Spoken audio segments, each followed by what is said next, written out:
Good afternoon, everyone. I'm Sarah, and David is running errands right now.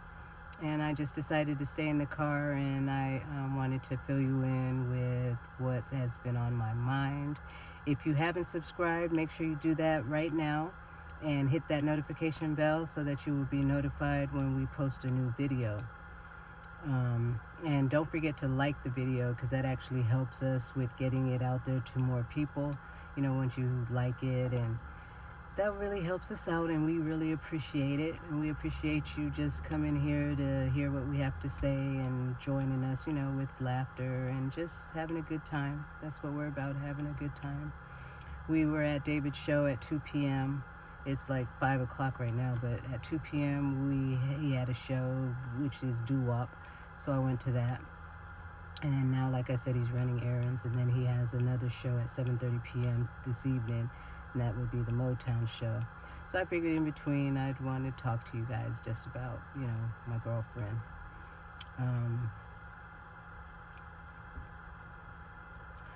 I just wanted to say that she's a friend that I met through a mutual friend, and we like that person that you meet and you hit it off real well with them, and we exchanged phone numbers, and we never stopped. We became closer and closer. We actually hung out. We would go when David would be touring, like traveling with his group. We would go to the casino to listen to a live band, and it would start at like 8 o'clock. So we'd get there at about 8:30, 9 o'clock. And then it would go until 1:30 in the morning. And we would stay all that time just dancing together and, just having fun with the live band. We loved them, the band. And then afterwards, there was another group that started maybe at about midnight. And they went until like 3 or 4 in the morning. So we would leave there. The band that ended at 1:30, we would leave there and then drive to the other band, which it wasn't too far. They were both in the same, vicinity. Took us about 10 minutes to get there. And so we would go there, and we would stay there, just, hang out with the band and dance again and just have fun and talk.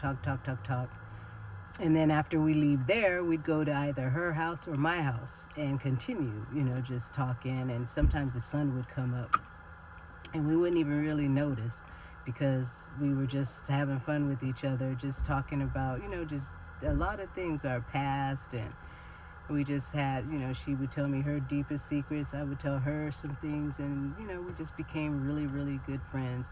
And she started telling me, "You're my only friend." And even I knew that wasn't true, but we were just very close. And so, which the friendship, I believe it had, we had been friends about 6 years. I think I met her 6 years ago. And I remember, okay, so I went to Vegas in November, this past November 22nd. And I told her that I was coming.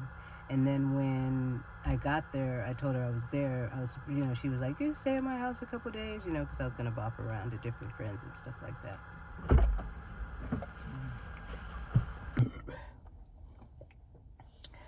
So, when I got to Vegas, like I was saying, in November, yes, I had to stop the video because David was coming out of Walmart. I should have let him say hi and stuff, but I turned it off, sorry. But anyway, so now we are back at the studio. He had to pick up one of his fellow members of the group, and now we're back in the parking lot. They went in, and I'm sitting here talking to you lovely folks. So anyway, so when I went back to Vegas in November, as I said, she was like, "You could stay here a couple, because I have a few friends that I was going to just stay a couple nights with and stuff." So when I got there, I called her and told her I was in town. I was actually over at another girlfriend's house, and I told her whose house I was at and everything. And then she told me that She said, I'm sorry, but my back is out. Um, and, so I was like, she said, sorry, I'm going to miss you. And I was thinking, well, I see you every time even when I lived there, I would go over there, even though she would always just say, I'm going to unlock the door, come on in. And I could have visited her in her room because we always went in her room. Sometimes we sat in the living room, but we'd go in her room and talk and all that kind of stuff. So I found it odd that she didn't want to see me at that time, knowing that I hadn't been back to Vegas since March when I'd left. So I was kind of hurt, wondering what was going on. And she said her back was out. But so I stayed, I visited for that week and I didn't get a chance to see her. So when I got home, I had messaged her and we talked that way. But then in January, I had texted her because I believe that's when I made a video I think it was when I did David's interview. Then I sent it to her and she didn't respond. So I didn't say anything. And then maybe a week or so later, then that's when I get a phone call from her daughter. Excuse me. And that's when you panic, because if someone doesn't call, that doesn't normally call you, and then you get a call from them, then you're like, oh, what is this? So when she called, I was thinking she was going to say her mom was in the hospital, or her mom was in an accident, or, something like that. Excuse me. So she said her mom died. And I was like, what? She said, yes, she said my mom had pneumonia and she went to the hospital because she couldn't breathe. And when she went to the hospital, they told her that she had stage 4 pancreatic cancer. And then days later, she passed away. And I'm like, what? I'm like, who dies? Don't you know? Aren't there some kind of symptoms? Were the symptoms pneumonia? What was going on? And she was just as shocked as I was. And that was very devastating because I really didn't get to talk to her, prior to that. Then I'm feeling guilty because I was like, I was there in November. We didn't get to see each other, get that one last hug, say I love you, all, that kind of stuff. So I really, really was taking it hard. It took me a long time to just be able to actually think about her, because I thought about her every day without getting emotional, That's why I'm able to do the video now. I'm like, let me do it now because I want to, just tell you guys how I feel and to let you know don't try not to be in this position to where you don't get a chance to speak to someone. But there is a bright side to this, and I'm going to get to that.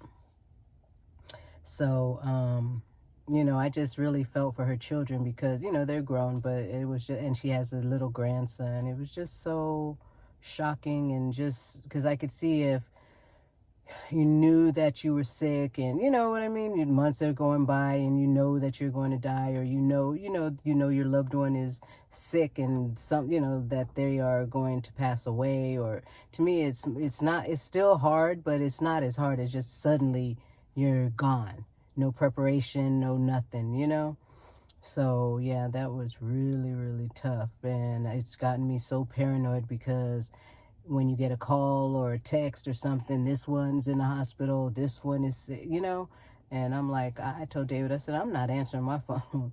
It's like, if I don't answer it, it's not going to happen. I'm going to answer. But I'm just saying that was my first thought now that I see, just hearing this news and stuff. But so let me get to... I know in previous videos, or people that know me, they know that I create this reality through my dreams. And so when I went to bed, I was like, like I said, I wasn't happy because I didn't get a chance to tell her goodbye, get that one last hug, because, she'd always say, okay, Sarah, we'd get that hug in. And so when I went to sleep, I said, I have to dream about Karen. So I just started thinking about her as I'm laying there. That's what I do, so that it gets into my subconscious mind, as I'm falling asleep. So I dreamt about her. I dreamt that I went to her house. She was in the kitchen sitting on the countertop. And I walked up to her and we hugged. We gave each other the biggest and the longest hug. I just held on to her as if it was my last time, And so then she said in my ear as I'm holding her, she goes, I'm going to go to bed. I am so tired. So then when she said that, I just bust out crying in the dream, and I was just holding on to her. I was crying because I knew she meant she was going to go late, go to bed so she can go pass away. You know what I mean? So I was just crying and crying. And David was in the dream as well. He had brought her some groceries and he put them down. And then she got off of the counter and and David kissed her on the cheek. And he said, I love you, like that. So he was able to say goodbye it was just amazing. So then she walked away and went into her bedroom. And that was the last time I saw her. So I say all that to say that I was able to give her a hug. I was able to say goodbye.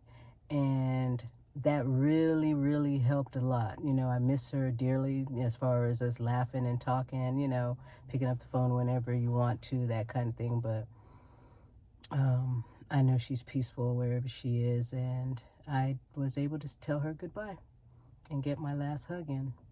So I just wanted to share that with everyone. I just want to let you know that when you think of someone, when you think in your head, like if even like how she said her back, I should have been more forceful like I normally am, because I would say, girl, I'm going to come over there and beat the door down, or I'm going to break the window, when she wouldn't answer her phone or her door or something like that. So, but I didn't do that. And then my conclusion was as well, she may not have known she had some fatal disease, maybe, but I think she knew something was severely wrong with her and she didn't want me to see her that way. That's how I look at it, So thank you guys for taking the time to listen, and let me know if you have any experiences like that. Just leave that in the comments, and also just let me know, actually, just don't forget to hit that like button and subscribe if you haven't. What you waiting on? I see you. Hit that subscribe button. I love you, and I will see you on the next video. See ya.